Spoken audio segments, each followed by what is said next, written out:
Hi guys, welcome to the Alt London podcast. We're back again today with another episode. Woo, woo. Episode 2. Yeah, episode 2 of season 4. And yeah, it's me, Afia, and we also have Charlene here. I feel like Afia's coming across a little bit, maybe she's a bit nervous because we have an esteemed guest in the room. I feel very professional. We've got a very special guest today. Someone who you may know from the artists or songs that they're associated with. DJ extraordinaire. Big time in the UK R&B, 90s UK R&B scene. Mm-hmm. We've got Mickey D, aka my dad.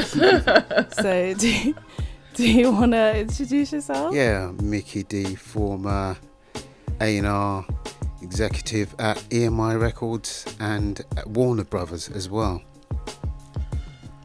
Signed. Nice to have you here. Should I tell you my history? Yeah, great to. I mean, we're gonna just warm you up a little bit. I was gonna say, let's slowly reveal that. I feel like we shouldn't give people nuggets at the beginning. Yeah. Just give tiny bits. So big special guests. We just wanted to get to know you a little bit more outside of the music industry stuff. So we obviously are both musicians, me and Charlene, and we're always speaking about how to get into the music industry and stuff like that. So that's really why we wanted to get you involved. Definitely. Charlene, do you want to go for the first question? Yeah, so, I mean, this is related to music, but not really related to your job as such. Yeah, give me your top 5. I'm not going to say your top 5 of all time. What I'm going to say is give me 5 of your favourite artists. I feel like the top 5 conversation is just the top 5 is very hard. But so just 5 of the artists that you really like. Okay, purely for songwriting and voice and everything else, I'd say Stevie Wonder definitely is going to be one of my favourite artists. I do like Prince, but without James Brown there wouldn't have been any Prince, so I'm going to have to say James Brown.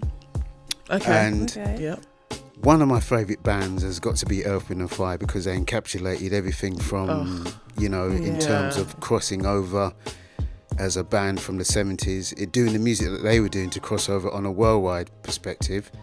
And of course, in the R&B world in America as well. So Earth, Wind & Fire. And I have to put one of my favourite hip-hop bands in there as well because I do love and still do A Tribe Called Quest. And of course, yes. It's my favourite, My favourite female vocalist is Shaka Khan. I say that even with Aretha, but without Aretha, there wouldn't be Shaka Khan. So it's kind of hard, but I also like Curtis Mayfield and Al Green. I've got a soft spot for because he was my mum's favourite singer. So and I grew up listening to a lot of his music, so I kind of know all his albums like the back of my hand and every song. Yeah. But that's kind of it, really. There's a lot more, but that's the basics. That's the basics. Yeah. I came across the Al Green vinyl my parents had as well, actually, which is cool.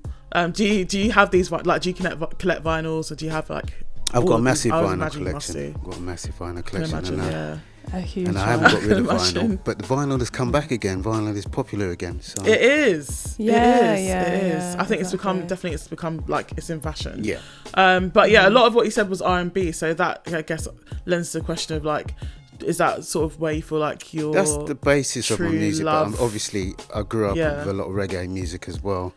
But the reggae that I grew up with was a lot of the 70s kind of reggae, and obviously Bob Marley was quite a big influence on me for his lyrics and everything else. But then I could go into groups like. I could talk about Dennis Brown, I can talk about some of the more cultural groups like Culture and things like that. But reggae was big as well. But because I've always lent more to I was a proper soul boy, so I'll always talk about the soul groups more.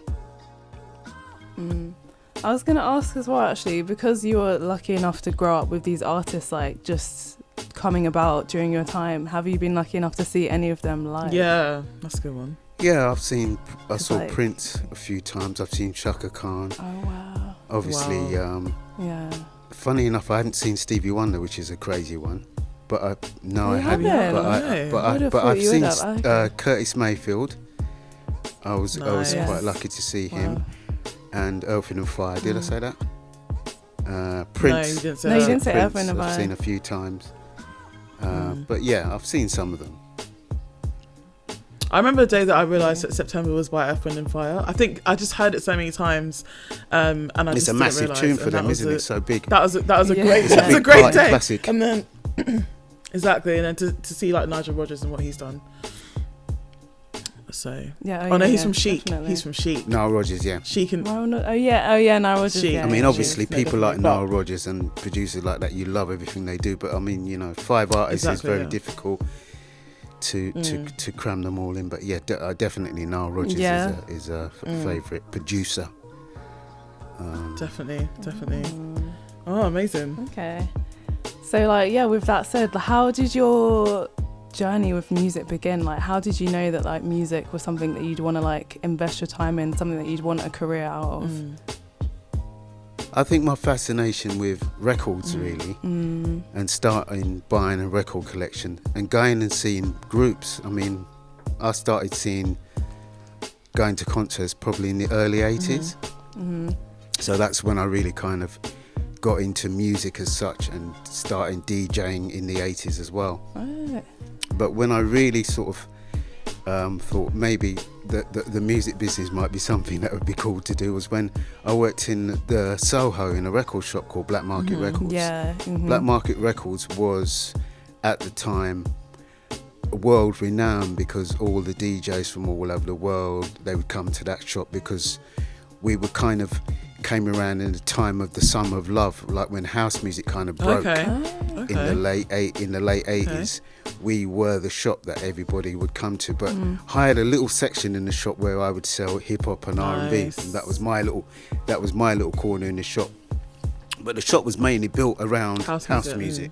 Yeah, and it was like the most pretty famous back then. And most of the guys that worked in there, most of my colleagues were either all went into the music industry like I did, or were producers. Some of them were artists. But it was a hub for creative people, to be quite honest. And we all worked together, and it was kind of very competitive because we all had a lot to prove, if you see what I mean. But it was great. It was a great environment to express yourself musically. Yeah. But I never knew what A&R. I didn't even know what A&R meant. Not until I started to meet A&R people. So where the store was in Soho, EMI Records was around the corner, Sony Records was around the corner, right. Warner Publishing was around the corner. So there was a lot of record companies around there. So all the A&R guys used to come into the store to find out what's happening, what's the next. Because I was going to ask. Okay. So that's how I got to know what A&R was, because the guy that used to come in, I used to serve all the time. Yeah. He worked at EMI. And he was an A&R guy. And I said to him, well, what's all this A&R guy? And he goes, we go out, we see bands, we sign acts and we put records out, we make records. I said, that's a cool, and I thought, that's a cool thing. It's a sort of, in my mind, it was sowed a little seed of maybe that would be a cool career. I mean, very cool career to get involved in. Well, I think that leads to our next question. Like that actually, like how did you actually get approached? Did you get approached? Did you apply for a job? Wait, I think I was going to say because I was before that. Though, can we explain what A&R is? Oh wait, sorry. Well, yeah. We'll explain what A&R is. I actually got my first job was the guy that I mentioned called Dave Lambert, who works at EMI. Okay. He used to come into the store all the time and said, I want to put this compilation together. Do you know what like the good records are? But I was really cheeky, I just said to him, look, I said, if you want me to tell you what to put in the compilation, then you got to pay me for it. Why am I telling you what to put in the compilation and you're going to take it and run away? Yeah. And so I was always kind of a bit cheeky in that way. He just laughed it off or whatever.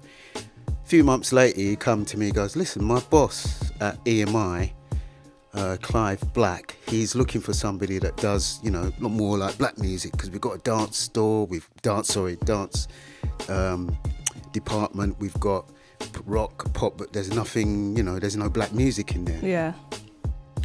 So I recommended that he speaks to you. He's going to speak to a few other people, he said, but I recommended that he gives you a call. I didn't think much of it. Then I got a call from him, went in for the meeting. I was pretty casual in the meeting. Didn't really think I'd get the job because I didn't really think that they would hire someone like me. But he called me back for a second interview, and when I went to the second interview, he offered me the job on the spot, basically. Wow. So it's really like time and place, isn't it? Job. Yeah, it is time and place. Just time and place and who you know. Who you know, exactly. Just to go back for the listeners, just in case no one doesn't know what A&R is. A&R is actually, it just means artist and repertoire, and those are the people who would so those are people who would go and scout out musicians. So if there's like an unsigned artist, for example, and they're playing gigs, maybe they'd be at a gig just sort of like seeing what the fresh talent is, and like then they'd go back to them and say like, look, I've seen this person, they're really, really good, like you'll vouch for them basically. So but Clive Black was really good for me because a lot of people like myself that got into the record industry, they would mostly go in as club promotion. You come from a record shop, you would promote the records, you'd be a club promoter. But I basically went straight in as A&R, just straight in like that. No one could believe it. How did you just get into A&R? I can't believe that. Because it's so I went straight in. I didn't start from a club promotion and work my way into A&R. I went straight in at the deep end. Wow. But it was good that I had the boss that I had, because he really helped me. He was like my like a guardian angel in a way, because he kind of helped me along the way. He was like my mentor basically. I was gonna say, and he taught me all the basics, everything that I got to know what A&R was about. You know, I went to the studio with him, saw how they set up studios, saw how they record, saw how you record your vocals. I just learned a lot from the basic point of view in terms of making a record. Yeah, what were you going to say, Charlene? I was just going to say that, we should talk about in practice like what that means, because obviously people here, you sign acts, you look for new talent, but really like you also have to build like meaningful relationships, right, with producers, writers, songwriters. The relationships is so important because of the producers, songwriters, it's all engineers, part of what A&R and is. Also, sorry, go for it. So going in the studio and seeing how it all works, seeing how it's set up. I even went into Abbey Road. I was in Abbey Road quite a lot because the guy that worked and did stuff with the Beatles or even cut their records, the actual guy that cut Return of the Mack was a guy that worked at Abbey Road for about 30 years, and he was the guy that actually mastered it. Wow. But I built a relationship with all these people. But the guy that hired me, he got a big job offer at Warner's to be the head of A&R. Well, to be director of A&R, because he was already the head of A&R at EMI, but they made him sort of director at A&R. Okay. And basically he said to me, look, I've got a job, I'm going to Warner's. I'm not going to take anyone else with me from here, but I want you to come with me. So that's how you moved over, okay, right. And that's how they didn't want to let me go at EMI, because the guy that ran EMI was this crazy French guy called Jean-Francois Cecilion, which back in those days, people used to go into, we used to have these label meetings, but when you go into a label meeting on a Monday morning, you basically would have to have all the answers. If you didn't have a record on the radio, the guy that was doing the radio promotions would have to have the answers, and if he didn't, he would fire people on the spot. It was really crazy in those days. It's just like brutal. Really, they couldn't do stuff like that now. But HR, that's what they used to do back then. But he never wanted me to leave. But they eventually, I got out. And then you moved and started at Warner's. So I was just gonna say, just going back to like just the beginning of becoming an A&R, what was, when you were first starting out, what were your like best A&R practices? So for example, if you were going out and you were looking for something like specific, like how did you do it? Like what exactly were you looking for? What was like a bad thing? Basically, I would drive up and down the country to go and check out bands. But wow. what he used to do was give me a massive box full of cassette tapes, which it was back then. And he would say, "Why are you on your journey up to Manchester? I want you to listen to these and tell me what's good or what isn't." Yeah. So there'd be a trailer load of cassette tapes on the motorway of stuff that was just rubbish that I would just chuck out of the car. Oh no! So Oh no! Listen, any up and coming singers and songs, don't be discouraged right now. Yeah, no, don't. But no, I'd go and see bands, and you know, if there was a great song or a great performance, sometimes it would just I just like the way they performed. Yeah. Because I'd always think to myself, well, they haven't got a good song, but they can perform. But we could always find something for them. Get songwriters and stuff like that. But if they had a presence, or you know, if they just had great songs, you know, Mark Morrison was one that. Wait, no, don't spoil it. We can't drop spoilers. Wait, we gotta bring this in slowly. You can cut that out anyway. True, I can. But wait. So now we've just gone into that. So who, obviously, like, well, we know who your biggest acts are, but like, who are your biggest acts, and how did you discover these people? So like, name the few that people would know, and like, how did you discover these people?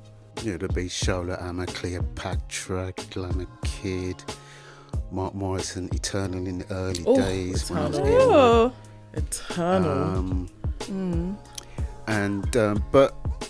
So how did you find Mark these people? Morrison was funny because Mark Morrison was came to me while I was still at EMI. Was way west. And he had two different EMI. managers at the time. He had two different managers at the time. These two Greek guys used to manage him. They approached me. I was on my way out of EMI, so I said to him, "Look, come and check me at Warner's, and you know, let's continue then." But I didn't see him for a couple of months, and then another guy walked in, a guy called Johnny Laws, who managed Gabrielle. He managed a few big acts at the time. Donny, he managed a few big artists at the time. China Black, those sort of groups. They were kind of big pop groups in the 90s. And he was managing Mark Morrison. Okay. And I said to him, I already know about Mark Morrison. So anyway, Mark came in, dark glasses, looked all moody, and they showed us this video, and anyway, we ended up signing him. He had one record at the time. He didn't really have much. He had one record, but we signed him, and just developed the music from there on. You know, we worked with a few producers. He worked with this guy called Phil Chill, who basically how Mark used to work, or how Mark used to write songs, was he'd get a hip-hop instrumental and just write to it, because he wasn't a musician. So he would get a hip-hop instrumental and just write to it, and then I would get them to kind of construct music around it and try and change it a little bit, so that, you know, it didn't sound like they were just nicking it, basically. So how did Return of the Mack come about? Return of the Mack was written over a track by a hip hop group from the States called hang on, what were they called again? The track was called Mind Tricks. Ghetto Boys. Have you heard of a group called Ghetto Boys? No. I think I have heard of a group called Ghetto Boys. There's a hip hop group from Houston, Texas, called the Ghetto Boys. Right. And they had a track called Mind Playing Tricks. That's what he wrote. He took Return of the Mack over. So it's just a pure sample. There's a sample. The actual finished record isn't. Right. The actual finished record is a different story altogether. So I said to him, there's a good song there. The song works, but you can't use that track because it's not happening. We're not going to get away with that. So when I was at EMI, I did a project with these two guys from Denmark who produced a little project I was doing. It was nothing special, but I liked what they did. They were really, what they did were, their sound and everything was really good. Yeah. Was really good. So I gave them a call and I said to them, look, I've got this song. the track before, the original track's not good. I need you to build a new track around it. So I sent them the track. Well, initially, Mark wanted to put out a track called Moan and Groan, which I wasn't really into, because the story of Return of the Mack was actually the third single, wasn't the first single. Oh, but his first big single was a track called, the first single was a track called Crazy. Right. Which got to number 18. I don't think I've heard any of his songs, honestly, apart from Return of the Mack. I think I've heard another one. Okay, which got to number 18 in the chart. Oh, right, yeah. Then he put a tune out called Let's Get Down, which kind of bombed in a way. It was like number 28. So Return of the Mack was like our last chance. Because if Return of the Mack didn't work, he would probably have got dropped. Yeah, okay. Oh my God, it's so ruthless. Yeah? Yeah. It's so ruthless. Well, you got it right. It was the last chance. So this guy, they built this track around it. This track that they built around it, he played it to me on the phone. It sounded really amazing. I said to him, "Oh, that sounds really good." I said, "All right." I said, "I'm coming over to the session." So I flew over to Copenhagen to the session and basically sat through the session where they put the thing together and finished it and everything. And so I was pretty hands-on with the whole thing. And that's the story of Return of the Mack. What we came back with from Copenhagen was the finished record, which everybody knows. Yeah. And it is everywhere. I think that song is it's very timeless, I guess. It's so timeless. Like you'll still hear it. The entirety of our childhoods, we've had that song till like adulthood. It's just never. It's not going to go away. But then then the record just went worldwide. America. Number 2 in the pop charts in America, not the R&B charts. Number 2 in the pop charts in America. Huge. People think that he's American, you know. Yeah, and they do. I was surprised to hear that. I know. No, he's from Leicester. Leicester. Not even London. Oh, wow.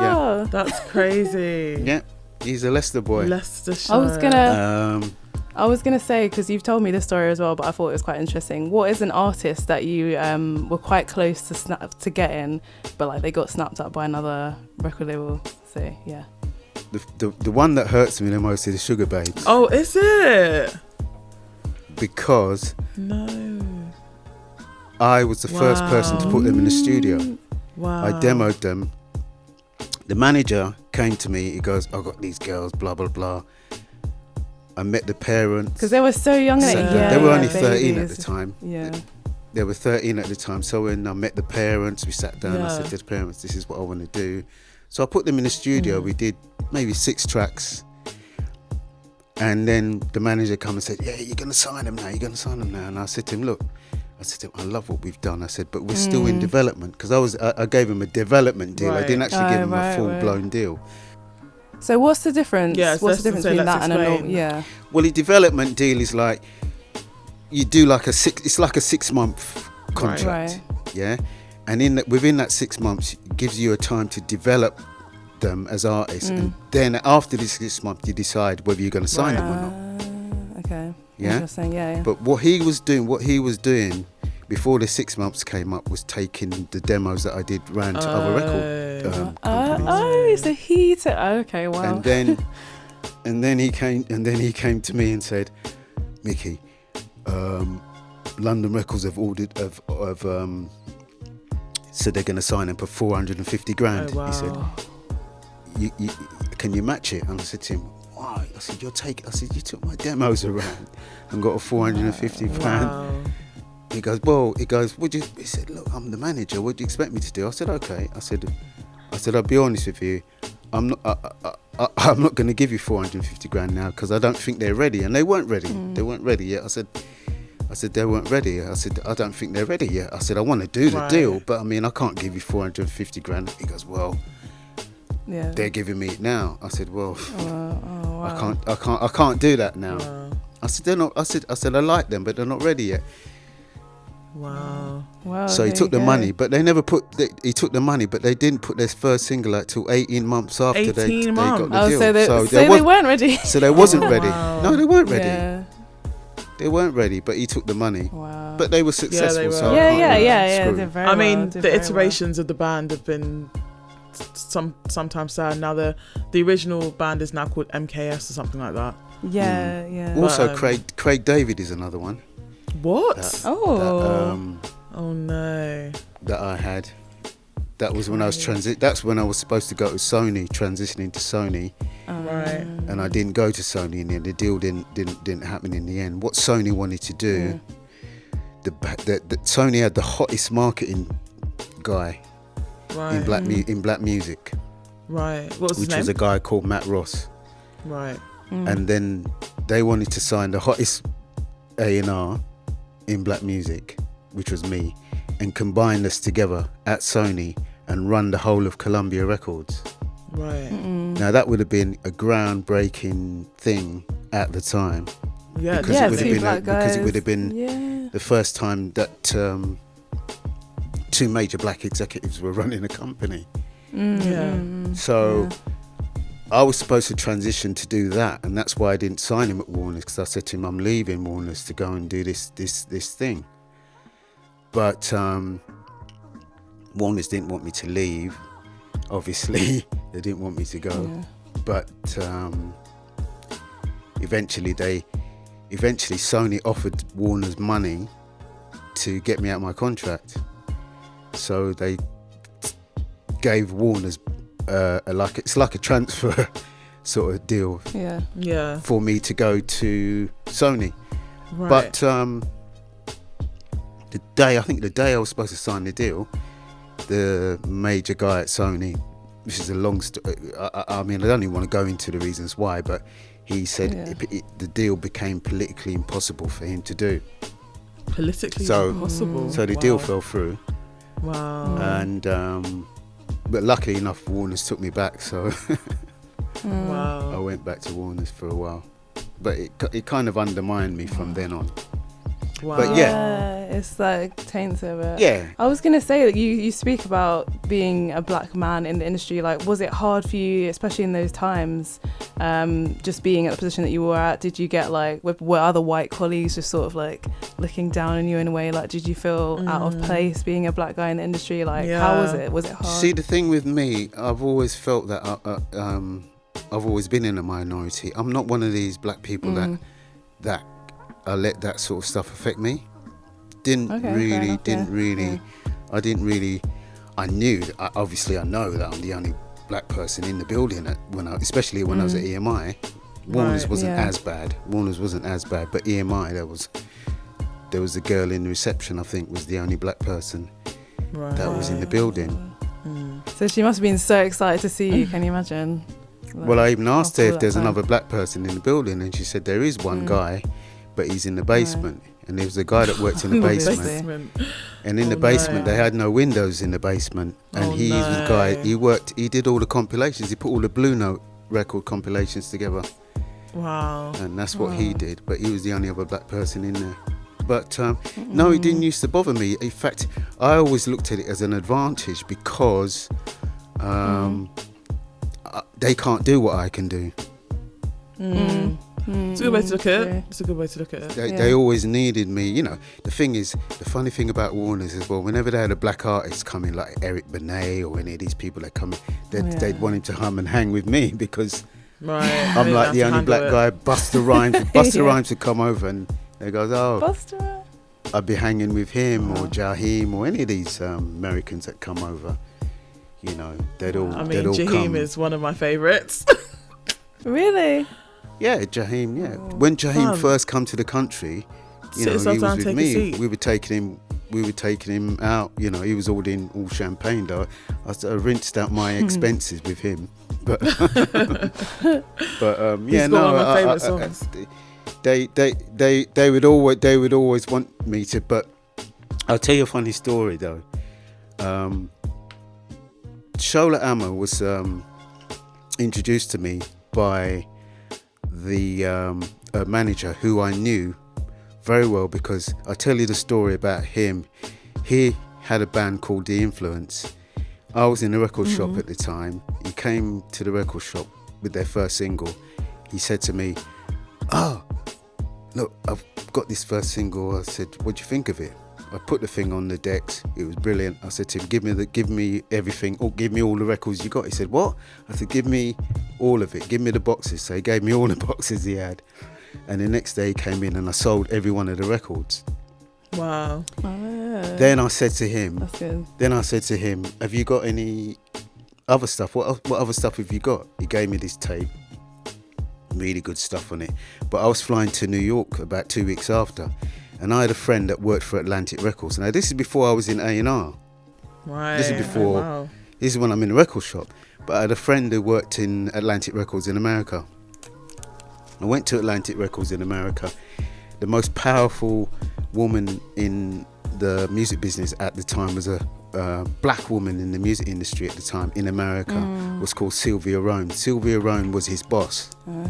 So I gave him this tape. I said to him, listen to this tape, it's good, blah, blah, blah, blah, blah.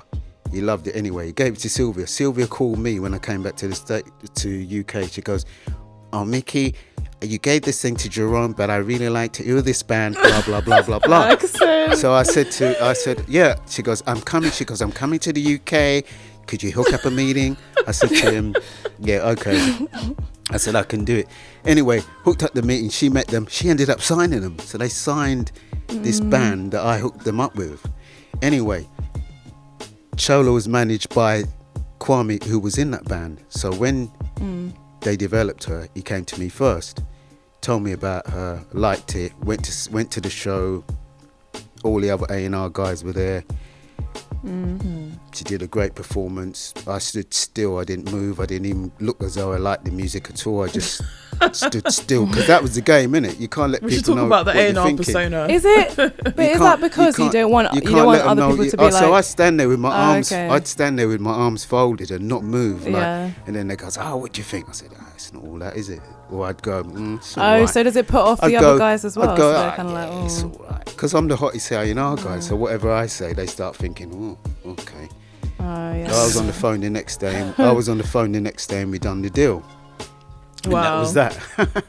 Dirty game out there. It's a dirty game. Yeah, it's a dirty game. So pushing forward now. I'm at Warner's now. Just had the hit with Mark, sitting pretty up there. Sylvia Rhone's coming to the country now. Sylvia Rhone's coming now. These guys, all my bosses now, the CEO, my MD, all the big European heads of all the European countries. They're the head of France, the head of Spain, the head of Germany. They were all in this big boardroom, and she's coming over, Sylvia Rhone. So they don't know that I know her. Right. Yeah? Okay. So they're all coming over now. So my boss is ringing me. She goes, oh, Mickey, you got to come downstairs. You have to meet Sylvia Rhone, you know. I said, oh, I've heard of her. She goes, yeah, Sylvia Rhone she's down in it, you know. She wants to meet you, you know. She wants to meet, because she's, you know, biggest black person in history in America. So I've walked into this big boardroom now, the doors open, and all these suits, all in their suits, all dressed up. And I've come down with my dreadlocks and my t-shirt and my trainers. Wow. And I've walked in, and she's gone, Mickey, held her hands up, big hug. She goes, and they're looking, they're shocked, they're looking like, do you know him? Do you know him? She goes, Mickey, oh, I know Mickey. Mickey, I signed You Influence because of Mickey. And every time she used to come to the UK, she used to come to my gigs. She goes, I go to Mickey's gigs. Oh, they would just, they couldn't believe it. But I tell you something, I got whatever I wanted from then on. That's good. No, that's great. That's amazing. We got a few more questions though. But what would you say? I mean, Charlene, do you want to ask the next question? I feel like I've asked those questions. Go for it. I was going to say, what would you say are the pros and the cons of working at a major? Because obviously some people say that working at a major, maybe you have like restrictions in terms of the freedom that you can do in comparison. The main thing about a corporation or corporate companies that they work in a certain way. Right. And they don't really change the way that they work. So that is the downside. But then it's up to you, isn't it? It's up to you to go in there and change it. I think that's one of the reasons why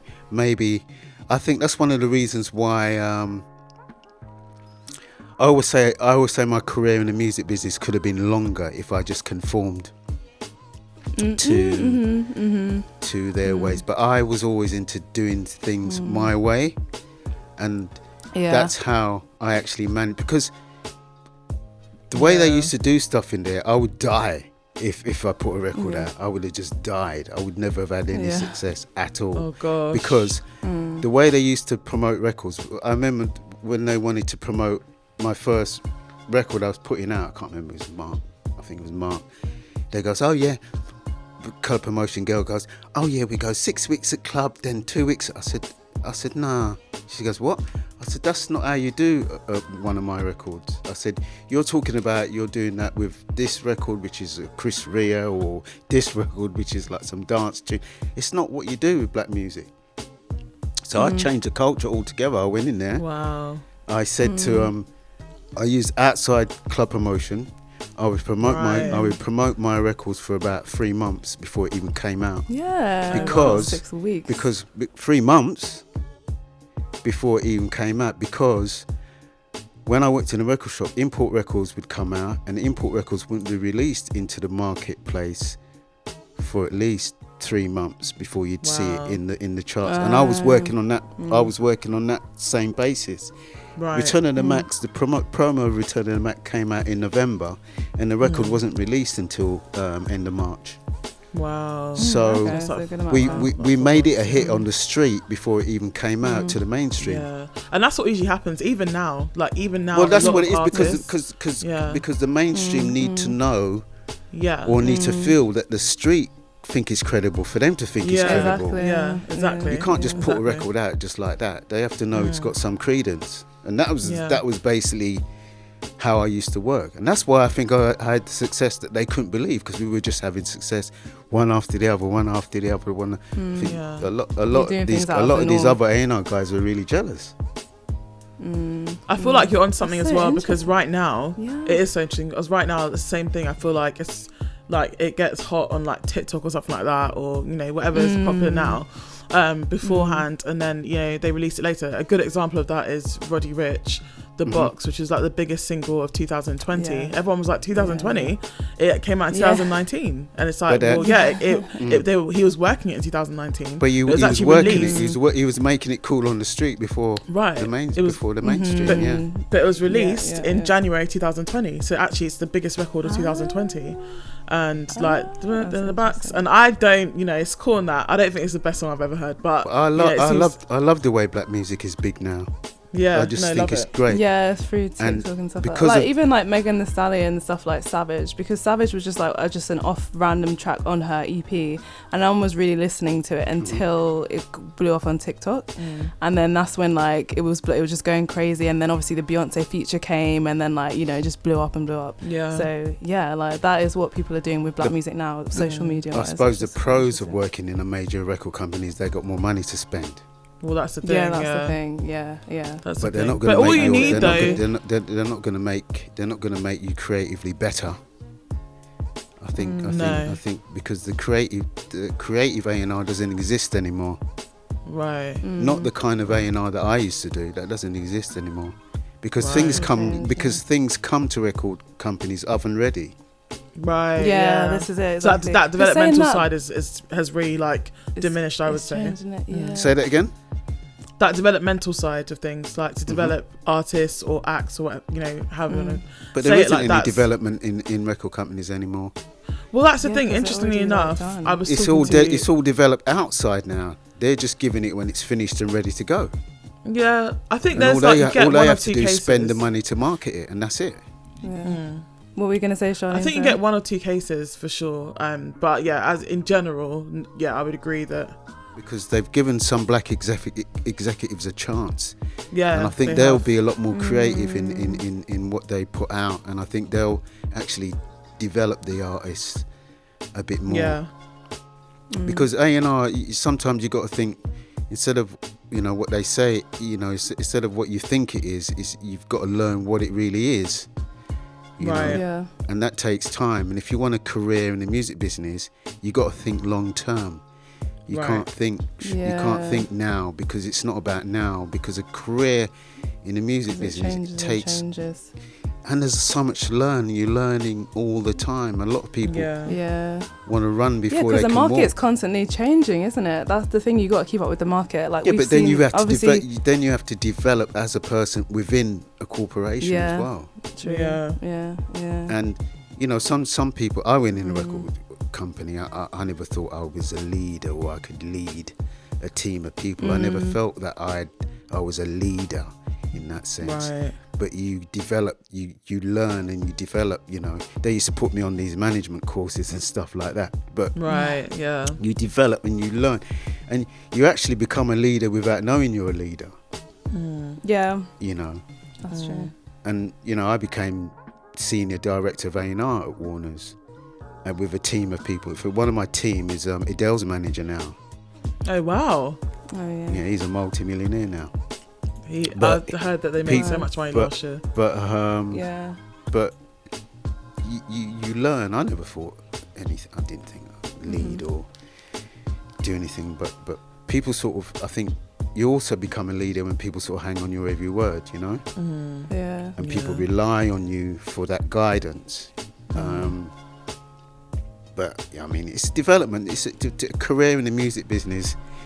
You know, there's people that I know that have had proper careers in the music business, you know, real good, solid careers. But they were different from me. You know, I took the bull by the horns and I ran with it, whereas they would keep their head down and take, you know, not really say much or do much, but still, they're still there. So obviously, there is a lot of credence in that way, and I think. Yeah, it works different to different people. In terms of career in the music business, it's about keeping your head down. Yeah. Okay, that's interesting. I mean, that's very like good advice for people who actually wanting to start out in the industry as well. I was gonna say, What's your question? No, I was gonna say, just it kind of is leads quite nicely onto this, but just in general advice for, you know, how to get started if you want to work in like development or A&R, maybe like marketing, or like, would you suggest that people just try and get into a label and then work it out from there, or would you suggest that you go in? I think just get your foot in the door. Yeah. Right. Yeah. I mean, I was. How would you say to do that though? Would you advise they start doing it like in like independently, like, if I want to be an A&R, I'm just going to take it upon myself to go to gigs and scour artists and say that is a good way doing, and then approach. That is a good way, because you go into a record company with something. Yeah. Okay. Because a lot of the people in record companies are either uncles or cousins or sons of people already in there. I mean, I saw it when I was there. Everyone knows everyone in it. I saw it when I was there. I mean, Adele's manager was the nephew of the CEO of Warner's. Oh wow! So he came from money anyway. Right. If you see what I mean. Wow. And his dad was like one of the biggest agents in the country, but he was working for me. So it's a really tricky situation, because certain times I wanted to tell him stuff and I just thought, you know what, I better just allow him. Yeah. Well, and that's the thing, isn't it? That's the thing. So like, so with that said then, would you say that networking is probably the key then? Like, it's all about who you know, isn't it? So surely. Well, for me, then you'd have for me, definitely, because networking. When I worked in the record shop, that was the ideal place to network. I got to learn, meet a lot of publishers. I got to meet a lot of A&R guys. I got to meet a lot of club promotion people, and I met a lot of other DJs. So, I did look at that situation as my way of just networking, but I still never thought I'd end up in the music. I didn't think I'd end up in the music business. I always had an ambition to, but I never thought I'd find a pathway to it. But it kind of opened up. It worked, you know. It kind of worked for me in that way. But I feel like that's very unique, really, and especially now, you know, where like really, like as you say, records are becoming a bit more popular, but you know, people don't go to shops like HMV or even like that opportunity's gone now, isn't it? Yeah, completely. There's no independent or there's no record shops anymore. So that avenue. He's gone now. I suppose you'd have to work, I don't know, work for Apple or something like that, or I don't know. What would you do? Where would you work now? I mean, really, there's like a lot of internship schemes at the major labels, so that's a good way to get in. But I say a good way to get in. A lot of these jobs are getting like 1,500 applications for like one job. Exactly. So yeah, I mean, I know somebody that's got. Have you heard of that label Since '93? Yeah. Yes. Because I know the guys that run that label. I know the guys. Really? That run it. Yeah. Well, Glyn, who's one of the co-owners of that label, was somebody that I wanted to get to work for me at Warner's.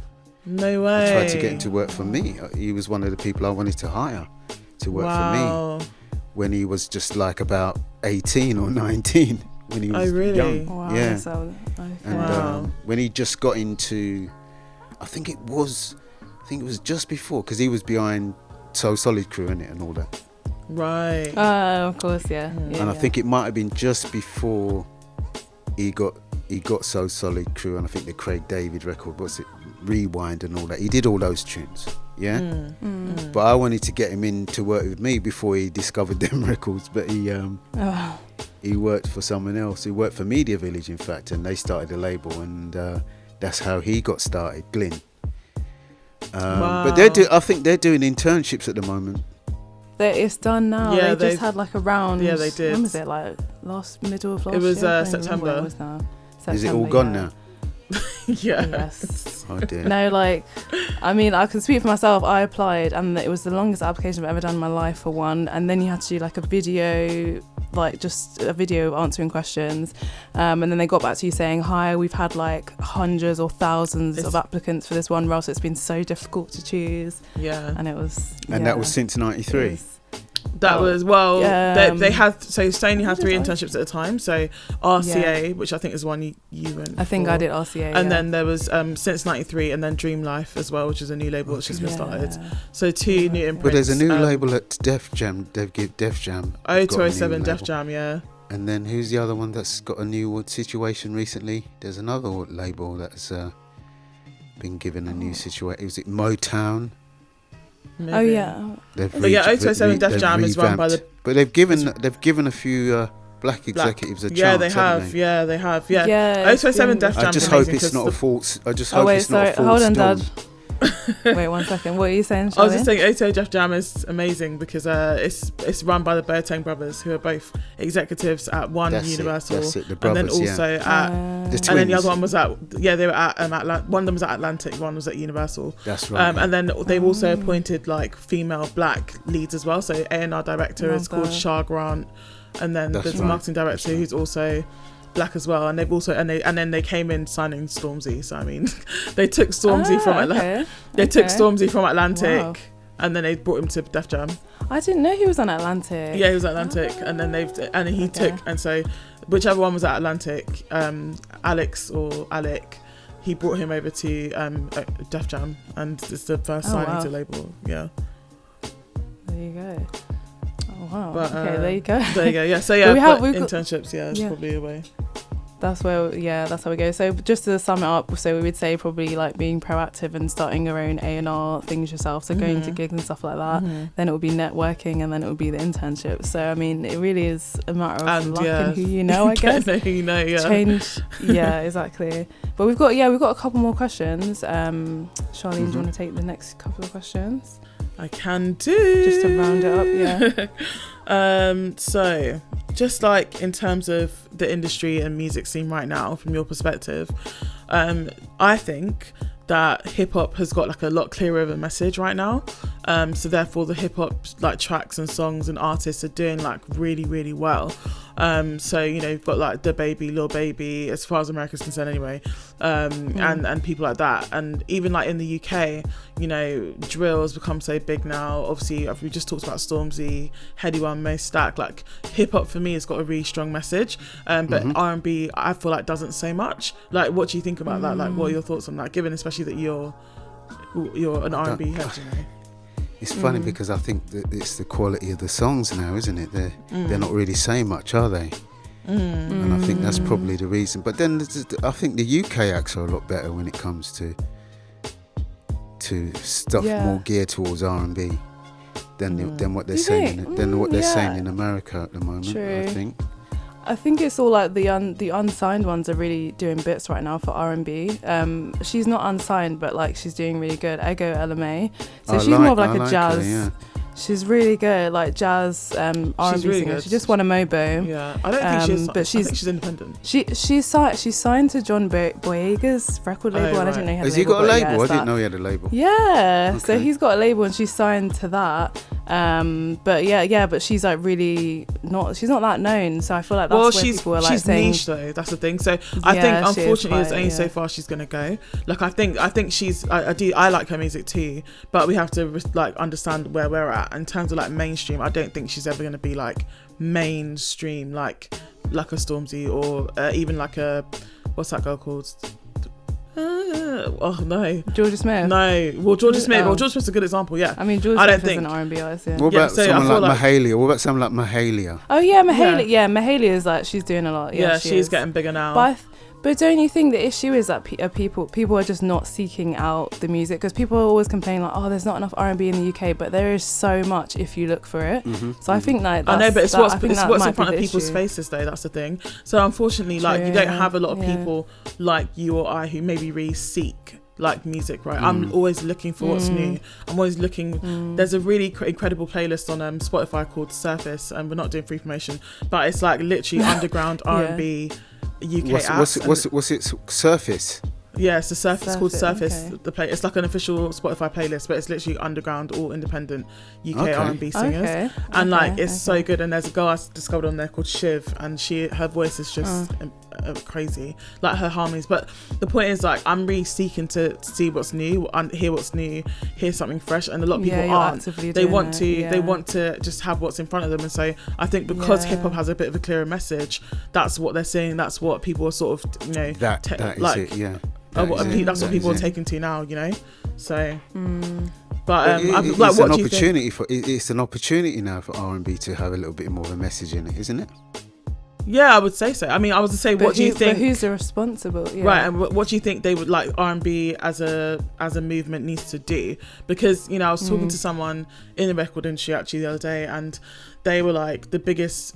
Like no one's really come out since Neo as like the biggest international star, and I was like, that's really crazy to think about. He was like the last biggest like R&B crossover, like from marketing numbers perspective, apparently was Neo, and that's years ago. Wow. So like I was just like, that's really crazy to think about. So we've got loads of big singers like her and SZA, but again, like they're not hitting the numbers that are, you know, that they're the not hip hop massive, are they? They're not massive. No, I mean, they're more underground, true. yeah. Well, I wouldn't say. I mean, hers not underground as such, but you know, I feel like blowing up right now. Right, but even so, her numbers are just not hitting anywhere near. It's not like Drake or anything like that, is it? Right, so, Drake is the biggest selling artist of the last, is it 10 years? I think it was, or 5 years, 1 or 2. Yeah. Like they just announced that. Because the funny thing is nowadays, you know, the record as it's made gets on radio, whereas back in my day, you'd have to kind of almost water it down to get on radio, right? Which is in terms of hip hop, I mean, to get on radio. Whereas now, you know, as they are is how they getting on radio. Whereas back in my day, they would probably be the remixes that you would send to the clubs. That is the problem though, isn't it? Like there's not as much, well, I don't want to like discredit anyone's art, like I never want to do that, but there's not as much like thought process or as much like artistry that necessarily goes into tracks, because people are just looking to release quick singles and not albums. I think Beyonce said that people don't create bodies of work anymore, people don't make albums anymore, people are just creating singles. Well, it was always just so they geared can, like, get at the top of towards the album. streams. It was always geared towards the album. How, you know, when I was making records, it was about the album, so the singles would be more so like marketing or promotion towards the album. Whereas now it's all about singles, and artists are not getting the money they should get because they're on Spotify and they're not making them. They're not making. It's all geared towards. It's all geared towards the record companies, and the record companies are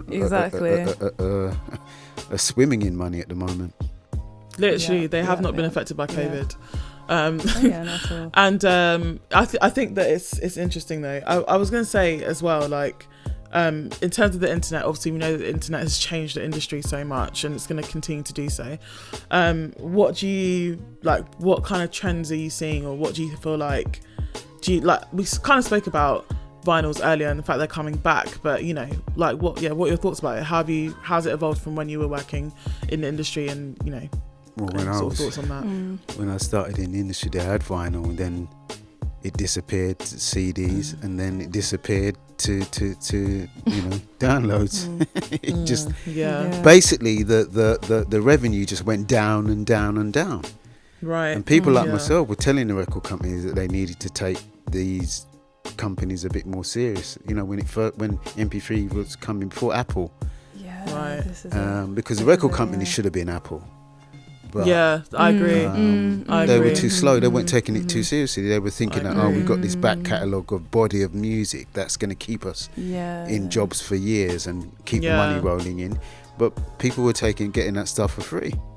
Yeah. So all that and stuff. You even said it though. You even said it before, Dad, when you were like, they're not really major record labels are not really willing to change. So I think someone else has also said it as well. Like they weren't willing taking to change. The digital industry. They weren't taking it serious because they're corporate. They do stuff. They all do stuff, and they all follow what each other do. You know, it's up to you as an individual to change that. You know, I did for a while. I don't know if they liked it, but it worked. So at the end of the day, they couldn't diss because it was selling. You're so right. But obviously, you know, it put a few people's noses out of joint, but it was successful. So a few people that put noses out of joint didn't really worry. Yeah. No, but I mean, you're so right. In order to make a change, you've got to do something different. Do something different. Definitely. You do. If you continue to do the same thing and expect different results, it's the true meaning of insanity. You can't. It's the people. Let's be honest. It's the people that have done the stuff that are different, that didn't listen to everybody else, that were the ones that have been the most successful in the world. When you think about it. Yeah. Exactly. You're right. You got to think out of the box. You're right. Well, I think. Yeah, I mean, like, this has been like a very interesting and enlightening conversation, just to hear from someone behind the scenes, because like I think me and Charlie are personally trying to like figure out what do record labels want, like how do they work just within our heads. Yeah, so it's interesting to hear it from someone who has been through that. And yeah, I mean, like, thank you so much for coming on. I mean, I don't know if you have any more questions, Charlie. I just want to say, like, we should definitely big up your radio show. Do you want to talk a little bit about that quickly? Yes, I was just gonna say, yeah. So yeah, where can people find you now? So what are you they doing can find me now, in my soul. I do a radio show. I call it the Home Series because it's all recorded from home now because I don't go in the studio anymore. So it's Pure Beats and Vibes, the Home Series, which is my show, is probably one of the most eclectic shows on the station because I play a bit of everything. Right. I don't sort of restrict myself. It's the way I've always been, you know. I don't kind of restrict myself to. I always like to surprise people, so the show doesn't get stale. So you mix it up. So that's good. I mix it up, and that's what I do. But I'm kind of getting interested in podcasts at the moment. I don't know. I'm kind of thinking. Okay, well. I'm kind of thinking. I'm kind of thinking of doing one, but I mean, you should. It would be so good. I've got to do one. Yeah, I want to do. You would help a lot of people. My idea is to do. Because I'm always into pushing new music, you know. Right. And then you've got people that are always kind of like, oh, the new music ain't this. So I'd always like to sort of have some sort of thing where somebody's stuck in something, whereas and we can have a little conversation about. I mean, I know a lot of people in the music industry. A lot of my peer group are not in the industry anymore. The people that I know are the people that I wanted to. Bring on in the industry when I was there, right. You know, they're the ones that are running the business now, and they're the next generation, yeah. And you two now are the part of the next generation now. So thank you. You two are the next ones that are coming up now, because those guys those guys that I brought on, or the ones that I rated in the business, they're all in their 40s now. Now, because you know. Your age group now is the time when I got seriously about the music business, and when I got into the business. Because when I got into the music industry, I was 27, 28. Wow. Just before you were. We're not disclosing any ages here. Just before. Yes. 27, 28. Yeah. So. Yeah. Well, 29. No, 29 I was when I got into the business. So it's still time. You know what I mean? There's time. Okay, so yeah. Okay, that's hopeful. Yeah, because it's a thing, like with our age group especially, or just anyone coming out of university, it's so discouraging for when you're applying for all these internships and like you're just not getting anywhere. But to know that like eventually, you know, it can pay off. Your hard work can pay off, and our knowledge is key because we are like the next generation. Yeah. And we do know what we're talking about at the end of the day. Exactly. So yeah. The music nice. business. Well, yeah. The music business depends on you now. Yes. You're the next generation. I think the music business depends. I think that's a good closing statement. Actually. The music business depends on you guys. So, yeah, I mean, thank you so much for joining us. Thank you so much. This episode. It's been very informative. No worries. Anytime. Yeah, thank you very much, and like, thank you guys for listening as well. Thank you. Yeah, we'll see be you back guys soon. Take care. Bye. And always trust your gut. Always trust your gut. Okay. I'm with All that. right. All right. We'll see you later. See you. Guys. Bye bye.